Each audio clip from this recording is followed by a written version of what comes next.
नथ घेतली पहा, ती नथ पाहिल्यापासून असं वाटतंय मला पण पाहिजे म्हणून तशी. काहीतरी काम असलं ना मग ते भाव आपल्याकडनं व्यक्त होत असतात. विठ्ठलपंतांनाही बोलायचं, सिद्धोपंतांनाही बोलायचं, पण बोलण्याचं धाडस होत नाही. शेवटी सिद्धोपंत मोठे आहेत वयांनी, त्यांनी धाडस केलं. म्हणे विठ्ठलपंता, भगवंताचा साक्षात्कार झालाय माझ्या स्वप्नामध्ये. माझी मुलगी रुक्मिणी अतिशय सुंदर आहे, सुकुमार आहे, सालस आहे, आणि माझ्या लेकराला पत्नी म्हणून तुम्ही स्वीकारावा ही विनंती आहे. विठ्ठलपंत म्हटले, पहा या गोष्टीवर मी नाही पण म्हणलो असतो, पण मला पण दृष्टांत झालाय की हिचा पत्नी म्हणून स्वीकार करा. देव आज्ञा म्हणून मी स्वीकार करतो. आणि पाहता पाहता विठ्ठलपंत आणि रुखुमाई यांचा विवाह सोहळा पूर्ण झाला. पंढरीनाथ भगवान की जय. लग्नानंतर काही तीर्थ पाहिली आणि तीर्थ पाहून परत ते आपेगाव या गावी आले. आपेगाव गावी आल्यानंतर काही दिवस तिथं राहिले. आपेगाव गावी राहतात, आई वडिलांची सेवा करतात. पण विठ्ठलपंत हे गोविंदपंत आणि नीराबाई यांना थोडस जास्त वय झाल्यानंतर झालेली संतान होते. म्हणून गोविंदपंत नीराबाई या दोघांचा मृत्यू झाला. आता यांना बहीण भाऊ कोणी नव्हतं दुसरं. मग हे दोघेच इथं, रुक्मिणी आणि विठ्ठलपंत हे दोघेच कसे राहणार आपेगावला. पण रुक्माई म्हटल्या आपण आळंदीला जाऊन राहू, तिथे माझ्या आई वडील थकलेले आहेत, त्यांची सेवा करण्यासाठी कोणी नाही. विठ्ठलपंत म्हटले काही हरकत नाही, आणि मग आळंदीला राहायला गेले. सिद्धोपंत कुलकर्णी म्हणजे रुक्मिणीचे वडील, रुक्मिणी मासाहेबांची आई, आणि हे सगळा परिवार, सगळं कुटुंब एकत्र राहत आहेत. विठ्ठलपंत रोज सिद्धेश्वराच्या दर्शनाला जातात, इंद्रायणीचं स्नान करतात, सगळं खरं आहे. पण हे सगळं त्यांचं नित्यकर्म चालू असताना, सासू सासऱ्यांची सेवा करत असताना विठ्ठलपंतांच्या मनामध्ये एक उदास भाव निर्माण झाला, विरक्ती निर्माण झाली. रोजचं जीवन असतं, पण कधी कधी माणसाला उदासीनता सुटते. पहा, मन उदास होतं, मन खिन्न होतं.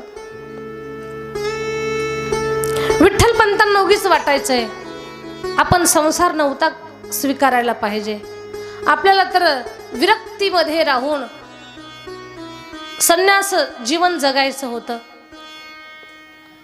विठ्ठलपंत रुक्माईला अधून मधून विचारतात, रुक्मिणी माझं मन संसारात रमत नाही ग. रुक्माईनं थट्टा करावी, स्वामी संसारामध्ये रमत नाही, मग या संसाराची बेडी कशाला हाताला लावून घेतली.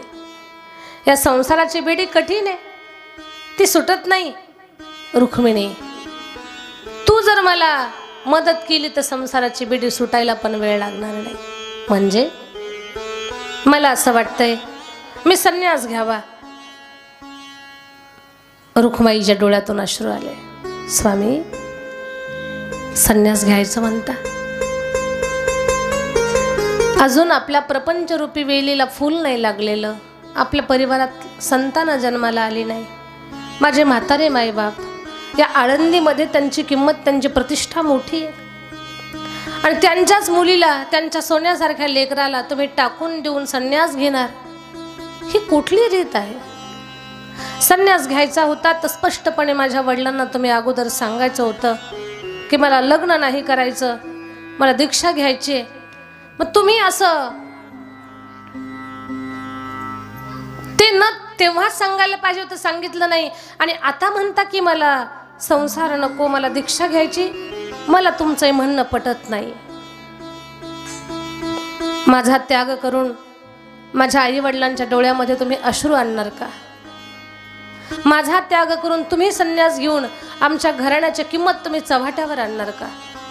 स्वामी काय झालंय तुम्हाला? काय तुमच्या डोक्यामध्ये भूत खूळ घुसलंय? काढून टाका ते. सुखी संसार आहे आपला. असं करू नका, असं बोलू नका. विठ्ठलपंतांनी पुन्हा फिरून यावं आणि म्हणावं, रुक्माई मी संन्यास घेऊ का? माझ्या ताईंनो, हे ऐकायला फार सोपं वाटतं, फार सोपं वाटतं. पण आपला पती म्हणतोय संन्यास घेऊ का, याच्या वेदना तेव्हाच कळतील जेव्हा तो प्रसंग आपल्या डोळ्यासमोर उभा राहील, रुक्मिणी माँसाहेबांना किती दुःख होत असेल याची कल्पना फक्त करा तुम्ही आठवणीत आणा की तुमचे मालक तुम्हाला म्हणतायत, पप्याची आई जाऊ का हिमालयात, घेऊ का मी संन्यास?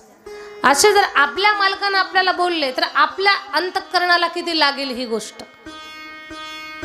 खरं सांगा मला, तुमचे मालक जर तुम्हाला म्हटले मी संन्यास घेऊ का, तर पहिलं उत्तर काय द्याल तुम्ही? लोहगाव झोपल्या काय? मालक जर बोलले आपले घेऊ का मी संन्यास, पहिले तुम्ही म्हणणार ही लेकरं, हा परिवार आणि तुम्ही ह्यांना घेऊन संन्यास घ्या. एकटे कुठे निघालात? ह्यांना लहानाचं मोठं करायचं, घडवायचं, यांना जन्म दिला, जग दाखवलंय, यांची जिम्मेदारी पार पाडा मग संन्यास घ्या. रुक्माई दुःखी आहेत. रुक्माई म्हणतात, स्वामी असं काहीतरी नका ना बोलू, मी तुमच्याशिवाय कशी जगणार आहे? माझ्या वृद्ध माता पित्यानंतर मला कोण सांभाळणार आहे? स्वामी आता तुम्ही संन्यासाची भाषा करताय.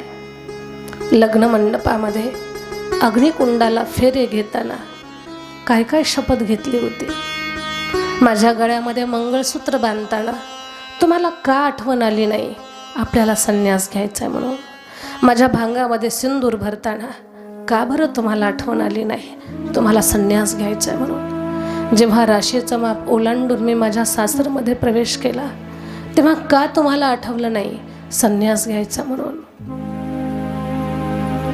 देव ब्राह्मणांच्या साक्षीनं जेव्हा लग्नासाठी मंगल अष्टकांचे मंत्र उच्चार चालले होते तेव्हा का आठवलं नाही तुम्हाला संन्यास घ्यायचा म्हणून? माझा वयोवृद्ध बाप माझं विवाहाचा प्रस्ताव घेऊन तुमच्या समोर उभा होता तेव्हा का सांगितलं नाही तुम्ही संन्यास घ्यायचा म्हणून? तुमचे आई वडील, माझे सासू सासरे माझं सुनमुख पाहून फार आनंदित झाले होते तेव्हा का त्यांना म्हटलं नाही मला संन्यास घ्यायचा म्हणून? आणि आज असं तुम्ही म्हणताय संन्यास घ्यायचा? स्वामी काय ओळखलंय तुम्ही मला? लग्न झालं त्या दिवसापासनं पती माझा श्वास आहे, पती माझा ध्यास आहे, माझा सर्वस्व माझा पती आहे.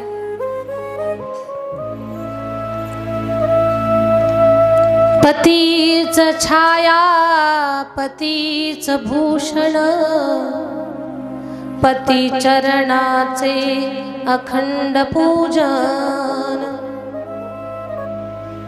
पतीच छाया पतीच भूषण, माझं सर्वस्व तुम्ही आहात.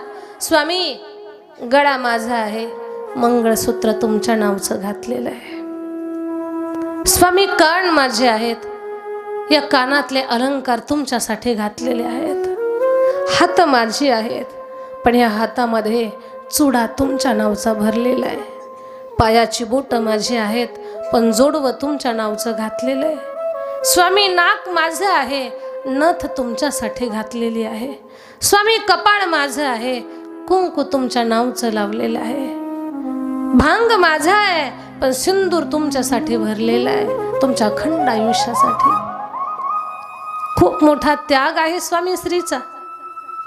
एक स्त्री राशीचं माप ओलांडून जेव्हा सासरमध्ये प्रवेश करते तेव्हा माहेरच्या सगळ्या गोष्टी तिनं उंबरठ्याच्या बाहेर सोडलेल्या असतात.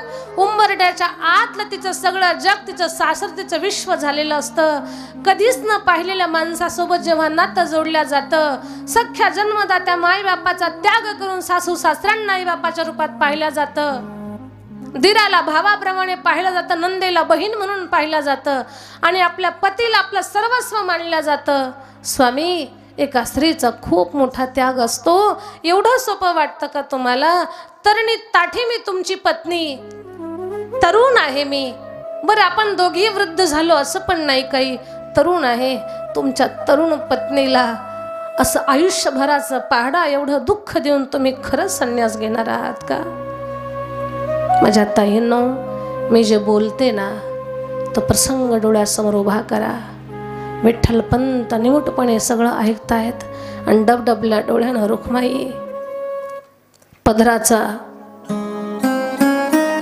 पदराची एक बाजू पुढे करत विठ्ठल पंतांना भीक मागतात स्वामी. नका हो, संन्यास घ्यायचा असं म्हणू नका. तुम्ही सहज बोलून जाताय स्वामी, पण ते शब्द माझ्या काळजाला एवढे लागत आहेत. स्वामी मी सहन करेलो, पण माझ्या म्हाताऱ्या बापानं, माझ्या म्हाताऱ्या आईनं जर ऐकलं ना, तर त्यांना हे काहीतरी वेगळंच वाटेल, सहन नाही होणार. अजून 5-10 वर्ष त्यांना जगायचंय, तर आयुष्य संपेल त्यांचं, घटेल आयुष्य. रुक्माईनं खूप बोलावं विठ्ठल पंतांना. विठ्ठल पंतांनी पुन्हा यावं फिरून, आणि फिरून आलं की पुन्हा म्हणावं, रुक्माई संन्यास घेऊ का? मला खरं सांगा, तुम्ही कुठपर्यंत सहन करणार आहे? कुठपर्यंत? एकदा नाही म्हणाल, दोनदा नाही म्हणाल, तीनदा नाही म्हणाल, पण दिवसभरातून 10 वेळा संन्यास घेऊ का, संन्यास घेऊ का, संन्यास घेऊ का, संन्यास घेऊ का, संन्यास घेऊ का, संन्यास घेऊ का, दिवसातून 10 वेळा. कुठपर्यंत सहन करणार ती माऊली? जरा रागातच बोलली, जा, घ्यायचं ना तुम्हाला संन्यास घ्या.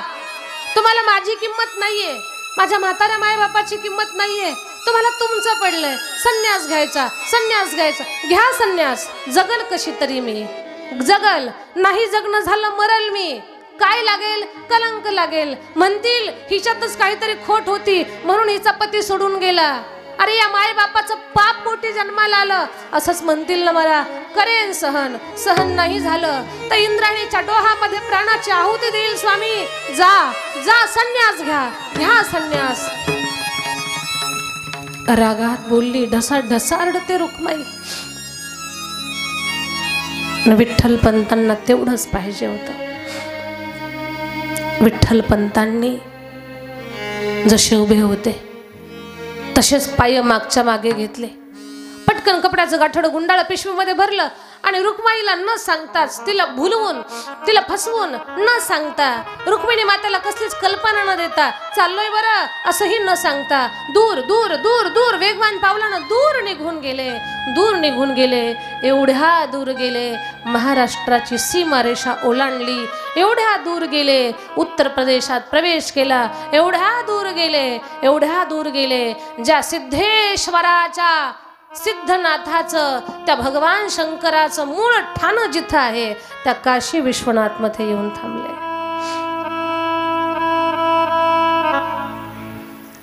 वाराणसी काशी मध्ये आल्यानंतर कुठे थांबावं?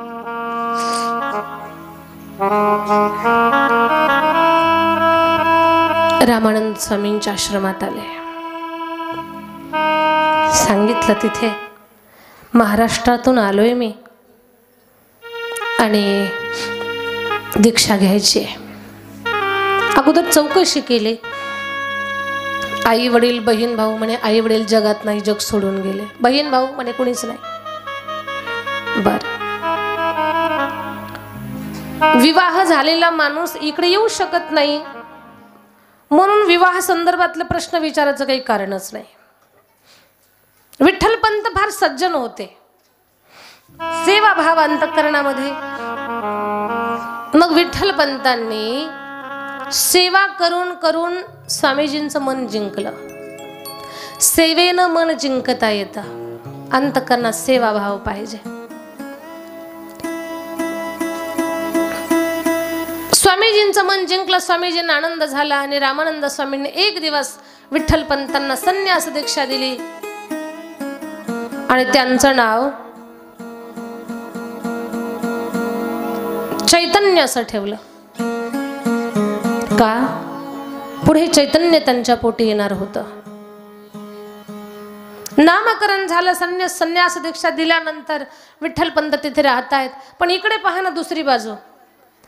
रुक्माई घरात पाहतायत, विठ्ठल पंत दिसेना. सगळे आळंदी पायाखाली घातले. सिद्धेश्वराचं मंदिर पाहिलं, इंद्रायणीचा डोह पाहिला, इंद्रायणीचं पात्र पाहिलं, सिद्ध बेटात पाहिलं. कुठे कुठे कुठे विठ्ठल पंत दिसत नाहीत. दिवसभर अनवाणी पायानं फिरणारी रुक्माई आता रडत रडत घराकडे वापस आली. वडिलांना सांगितलं, बाबा तुम्ही यांना पाहिलंत का? वडील म्हणतात, नाही बेटा. बाबा मला असं वाटतंय माझे पती मला सोडून गेले. कुठे गेले काही माहिती नाही. सिद्धोपंत म्हणतात, बाळा रडू नकोस, अशी धीर सोडू नको. तुझा पती एवढाही असा विचार शून्य नाही की तुला तुझा विचार न करता तुला सोडून जाईल. मी पाहतो. म्हाताऱ्या बापानं हातात काठी घेऊन अवघी आळंदी पायाखाली घातली. ओ आळंदीच्या 20 कोसावर चक्कर मारला. आपेगावला चौकशी केली, पंढरपूर पाहिलं, पण विठ्ठल पंतांचा कुठे सुगावा लागला नाही. म्हातारे सिद्धोपंत शरीरानं थकले होते, पण त्यांनी विचार केला, मी जर खचल्यासारखं झालो, मी जर धीर सोडला तर माझ्या लेकराची काय अवस्था होईल. म्हाताऱ्या बापानं खूप मोठा धीर धरला आणि रुक्माईला सांगितलं, रुक्माई काळजी करू नको बेटा, तुझ्या पतीचा शोध लागल. त्या काळामध्ये काही मोबाईल होते का, फोन होते का, कशा काय पत्र, काहीच व्यवस्था नव्हती त्या काळामध्ये. तशा काळामध्ये विठ्ठलपंत घर सोडून गेले. रुक्माई खूप रडतायत. वडील समजावून सांगतायत. आई वडील म्हणतात, बाळा तुझ्या पतीनं सोडलं तुला, आम्ही आहोत ना, काळजी नको करू. रुक्माईनं 4 दिवस रडल्या, 8 दिवस रडल्या, 15 दिवस रडल्या, महिनाभर रडल्या. त्यांनी ठरवलं, देवा माझ्या वडिलांच्या स्वप्नामध्ये येऊन तू तर साक्षात्कार दिला होतास ना, की रुक्मिणी या विठ्ठलपंताला आता यांच्या पोटी देव अवतार घेणार आहे. माझा पतीच नाही तर देव माझ्या पोटी कसा जन्माला येईल. देवा माझ्या म्हाताऱ्या मायबापाच्या डोळ्यातले अश्रू मला म्हातारपणाला पाहायचे नाही. रुक्माईनं धीर धरला. दिवसभर स्वतःला संयमानं थांबवायच्या. शेजारच्या आयाबाया यायच्या, केविलवाण्या रुक्मिणीच्या चेहऱ्यावरनं हात फिरवायच्या, पाठीवरनं हात फिरवायच्या. रुक्माईनं सुरुवातीला गळ्यात पण रडत होत्या, नंतर रडायचं बंद केलं त्यांनी. का? मी जेवढी रडल तेवढा माझ्या मायबापाला त्रास होईल. पण रुक्माई धीर धरतात, उलट आपल्या आईवडिलांना धीर देतात. पण रुक्माईनं त्यांच्या जीवनामध्ये एक नित्य नियम चालू केला. घरातून उठावं आणि महादेवाच्या मंदिरात यावं. सिद्धेश्वराला पाणी घालावं. सिद्धेश्वराच्या शिवलिंगाला मिठी मारून डसा डसा रडावं. आपल्या डोळ्यातल्या अश्रूंनी सिद्धेश्वराला अभिषेक करावा. देवा माझ्या वडिलाचं नाव सिद्धोपंत आहे आणि तुझं नाव सिद्धेश्वर आहे. तुझ्याच नावावरनं माझ्या वडिलाचं नाव आहे. तू माझा पिता आहेस. जन्म माझ्या पित्यानं दिलाय, पण माझ्या कर्माचा लेखाजोखा करणारा तू आहेस. तुला कसं नाही वाटतं? तुझ्या इच्छेनं जो मला पती मिळाला, तुझ्या इच्छेनं ज्याच्या सोबत माझं लग्न जमलंय, तो माझा पती मला सोडून गेला. तुला तुझ्या लेकीचं दुःख कसं पाहावलं जातं? अरे हाडा मासाचा माझा बाप लेकीचं दुःख सहन होईना म्हणून गावभर चक्कर मारतोय आणि तू मंदिर सोडून बाहेर पण आला नाहीस अजून. माझ्या ताईंनो, जीवनातलं दुःख कोणाला सांगायचं असेल तर देवांना सांगा. कधी जीवनातलं दुःख शेजारा पाजारांना सांगू नका. ते रडून ऐकतात आणि हसून सांगत असतात. कधी आपलं दुःख आपण कुणाला दाखवायचं नाही. मी असं नाही म्हणणार की ते कुणाला बोलूच नका. देवाला सांगा, भगवान परमात्मा काही ना काही मार्ग काढायला. रुक्माई खूप रडतात. सिद्धेश्वराला सांगतात, देवा तुझ्या लेकीची अशीच अवस्था तुला पाहावल्या जाईल का? रोज महादेवाची पूजा. आणि मी तुम्हाला आज कथेच्या आरंभी सुद्धा सांगितलं की महादेवाच्या पूजेनं आपल्या जीवनातले दोष कमी होतात. रुक्मिणी मा साहेबांनी सिद्धेश्वराची पूजा आणि सिद्धेश्वराच्या दारातल्या पिंपळाला प्रदक्षिणा चालू केली. रोज प्रदक्षिणा घालायच्या, रोज प्रदक्षिणा, आणि प्रार्थना करायच्या, माझं सौभाग्य मला वापस दे. 1.25 लाख प्रदक्षिणा रुक्मिणी मा साहेबांनी घातल्या. 1.25 लाख सोपे नाहीये. 1.25 लाख प्रदक्षिणा घालणं. रडून रडून त्यांची अवस्था अतिशय विकल झालेली होती. चेहऱ्यावरचं तेज संपलेलं होतं. पण रुक्मिणी मा साहेबांनी ध्यास सोडला नाही. विचार करा, रुक्मिणी मा साहेबांच्या जागेवर दुसरं जर आपल्यापैकी कोणी असतं तर कदाचित त्यांनी केव्हाच धीर सोडला असता.